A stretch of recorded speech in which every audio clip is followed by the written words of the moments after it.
তারা রাস্তায় নামে স্লোগানে, আমরা আটকে পড়ি নিঃশ্বাসে। প্রতিদিন শহরের বুকে মিছিলের ঢেউ ওঠে, বেনার মাইকের শব্দে আকাশ ফাটে।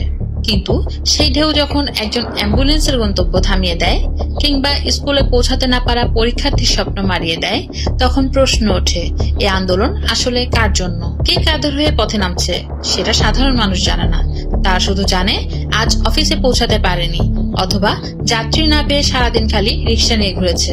আসুন আমরা জেনে নিই এসব আন্দোলন নিয়ে সাধারণ মানুষ, দিনমজুর, খেটে খাওয়া মানুষ, রিক্সাওয়ালা কি বলে। আসলে আমাদের সাধারণ যে জনগণ, এদের অনেক ভোগান্তি।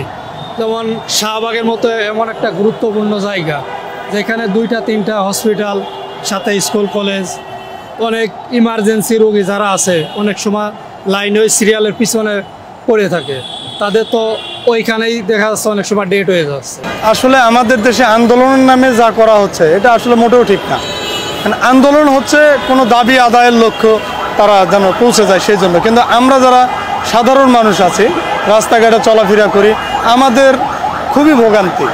আর এই ভোগান্তির জন্য আমরা মনে করি যে আন্দোলন এগুলো কিছু না কইরা সরাসরি সরকারের প্রতিনিধির সাথে বৈশা একটা মিউচুয়াল করে নিলেই হয়। কারণ আন্দোলন যখনই হচ্ছে তখন শাহবাগের অবরোধ, অমুক রাস্তা বন্ধ, তমুক রাস্তা বন্ধ। এই সময় আমরা যারা সাধারণ মানুষ আছি আমরা চলাফেরা করতে পারতেছি না। গত পরশুদিন আন্দোলন যখন করা হলো, কি যেন একটা নিয়ে আন্দোলন শুরু হয়েছে, পুরা সচিবালয়ের এলাকা পুরোটাই বন্ধ। এখন যেখানে আমাদের ঢাকা শহরে এমনিতেই যানজট লেগেই থাকে, এই আন্দোলনের কারণে সারাটা দিন সাধারণ মানুষ আমরা ভোগান্তির মধ্যে পড়ছি, সঠিকভাবে কাজে যাইতে পারি নাই। এমনকি সকাল 8টায় বের হয়েছি, আমরা হাসপাতালে যাব, সেখানে যে 3টায় পৌঁছাইছি। এই পরিমাণ ভোগান্তি, কষ্ট এখন সবারই হইতেছে। বেশিরভাগ হলো যারা মনে করেন যাতায়াতে করতেছে, হ্যাঁ কষ্ট বেশি হইতেছে।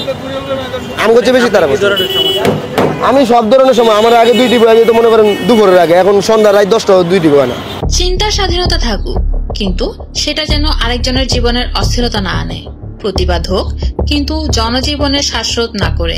এ কথাগুলো কোন রাজনৈতিক পক্ষের সমর্থনে নয়, বরং জনদুর্ভোগের বিরুদ্ধে সাধারণ নাগরিকদের প্রতিবাদ। দেশের ভবিষ্যৎ গড়তে হলে কেবল স্লোগানে নয়, চাই শান্তি, আলোচনার মানসিকতা ও মানবিক নেতৃত্ব। কারণ রাস্তাগুলো সবার, দেশটাও সবার। তাই ভাবনা হোক সবার জন্য, আর প্রতিবাদ হোক মানুষের কণ্ঠকে গলা টিপে নয়।